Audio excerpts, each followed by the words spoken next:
Hi, this is Jake at Optery. Here are the step-by-step instructions for removing your information from Speedeon Data. By the way, this is brought to you by Optery, the best company for removing your personal information from the internet.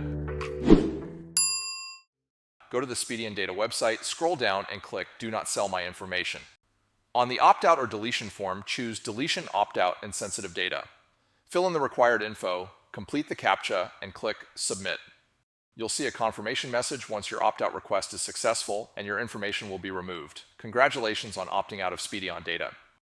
You have taken a simple but important step towards reclaiming your privacy. However, there are hundreds of people search sites. They are constantly changing, and it's nearly impossible to stay on top of these data brokers. That is why Optery offers the free exposure report. The exposure report shows screenshots from sites that have your data with links to let you see that data right on the site. Use the exposure report and our how-to guides to opt yourself out for free or sign up for an Optery paid plan, and Optery will handle the monitoring and removals for you and your family members. Bonus tip: if you're a business owner worried about the security of your employees, we also have Optery for Business. Go to optery.com to sign up for your free exposure report.